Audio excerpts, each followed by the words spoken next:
And we're back. All right, so I want to keep covering the vector tools, and I want to talk to you about the various type tools, which are, for now, I'm just going to focus on the horizontal and the vertical type tool. And you can pretty much guess what that's going to be. So I'm going to click on horizontal type, click here, change my font a little bit smaller, and I type at horizontal. So that's the horizontal type tool, and pretty obvious. And we'll do the vertical. And I've already made it so large, I should probably highlight that and make it even smaller. Down to 36. Does it all fit? All right. I'll move that up a little bit. And we'll zoom up here just a little bit more. So we got horizontal, we got vertical, and so depending on the type tool. Some things that you should know about the type tool is that when you create your text, for example on horizontal, you have all the different things that you can do here. If you want to reverse it from horizontal to vertical, you just click on this. All right, and this allows you to switch it from horizontal to vertical. We can change our font. A lot of times on styles, they only have regular. They don't have any other styles.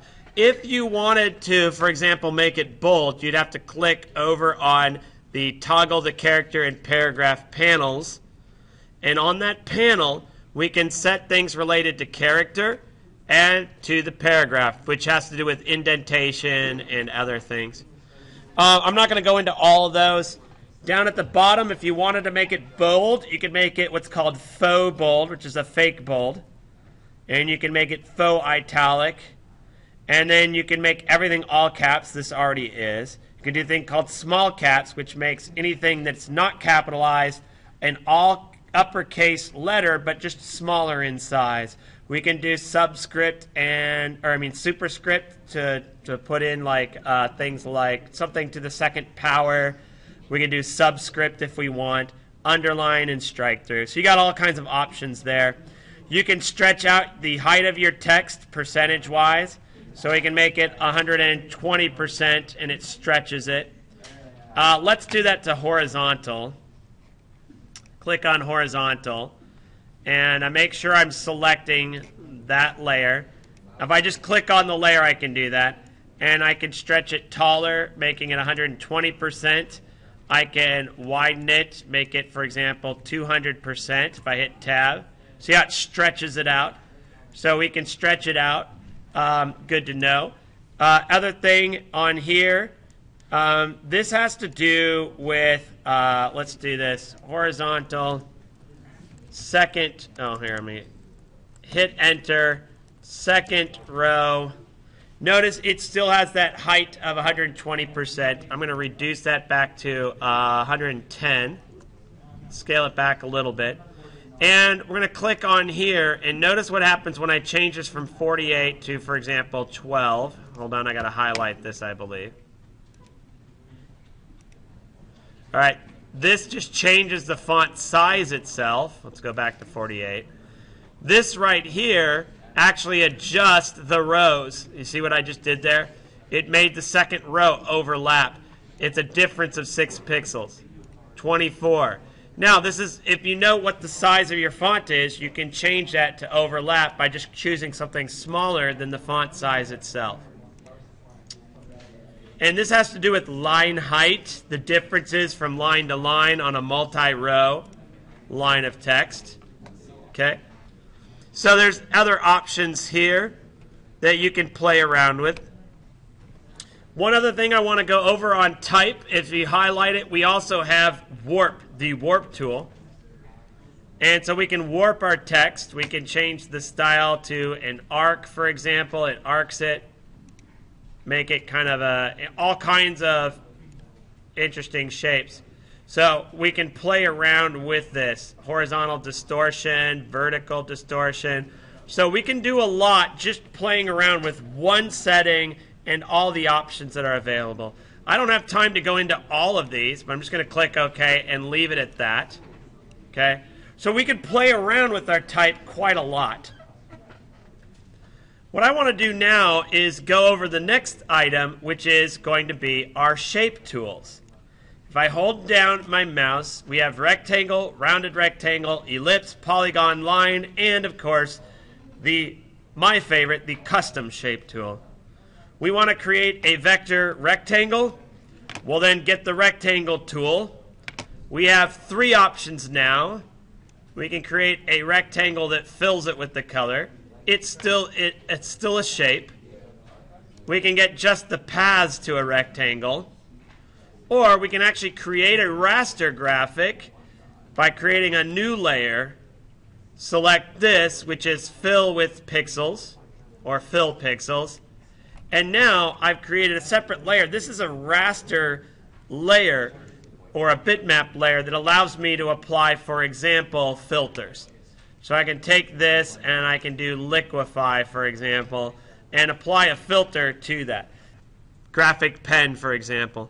Okay, so there's graphic pen on that rectangle. Now we tried on the shape layer, and we try to do that graphic pen. It let me do it, but it converted it to a raster graphic. It's no longer a shape. So if I try to take one of these tools and start adjusting the paths, I can't do that. I can on here, but I can't on there because it converted it to a raster graphic. So note, if you apply a filter to a shape, it will convert it. Let's take a look at more. Rounded rectangle, of course, we can set the radius of our rectangle. Let me go back to here. So as I create my shape, notice it's got rounded corners. If I take my direct selection and I click on it, you can then adjust the handles on there, and you can do all kinds of things with that shape if you want. Let's take a look at our next one. We have line tool. Actually, let's do the ellipse. Before we draw it, let me remind you, this is an ellipse. If you wanted a perfect circle, hold down Shift while you draw it. And there you got a circle. Same thing goes for the rectangle tools. Hold down Shift, it will become a squared off rounded rectangle. So we call that a rounded square, I suppose. We want polygons. We're making a mess. Let's go ahead and delete those old layers.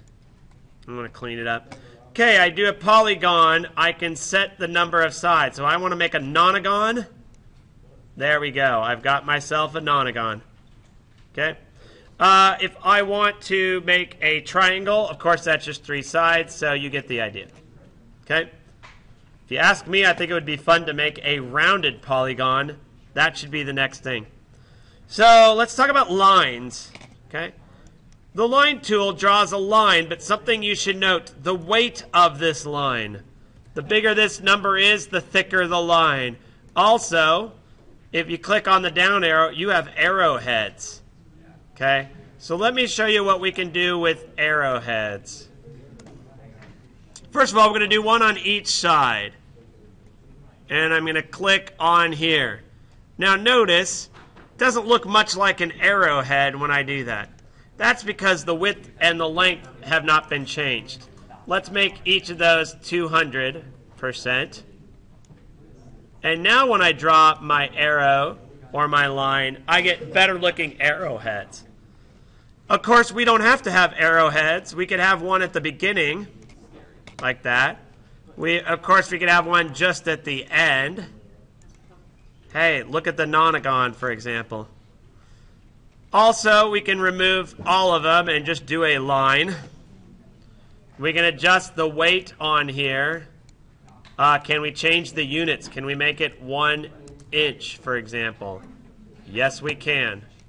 Okay? All right, we're making a bunch of lines. This is getting cluttered. All right, we got some here. That would be the line tool. And then I might run out of time on this, so I might push this off to the next, a third part of the shape tool. Now, this is the custom shape tool. You click on this funny-looking blob. It kind of looks like the Pillsbury Doughboy, sort of pointing off to the side. However, look at what we have under shape. We got all kinds of vector graphics. You want grass? It's already green. Let's draw some grass. Okay. The nice thing about this is that we've got a lot of different options here. If you don't see what you're looking for and you'd like more options, just append your options by clicking on this little arrow. Figure out what you want. Do you want some ornaments? Oh, we all need more talk bubbles. Now, if I click OK, it replaces them all with talk bubbles. So I want to make a talk bubble. I just create it like so. I want to change where that's pointing. I get my direct selection tool out. I click it. I move it. Now I can change where that is. Okay, so you can edit your shapes. Go back to the custom shape tool. Find out other shapes that you like. For example, symbols. We can always append what we have. There's some symbols. Okay, so you can play around with this. The other thing I should point out, guys, is you can create your own original symbols and add them to the list. So let's say I like this double arrowhead. I get my direct selection tool. I click the arrowhead. I right-click. I define a custom shape. We call it the double arrowhead. I click OK. Now I have a new shape. It's right there. And then I click and I drag it any way I want. See that? Okay. So you want to create your own shapes? Have fun. Do so. This is great for logos and things. This is great anytime you want to take something that you're going to turn into a logo. You can take one and modify it if you want. You can add what they have here. You can draw your own. So now that I made a huge mess out of these vector graphics, I'm going to go ahead and finish this. I'm basically done. And so, thank you.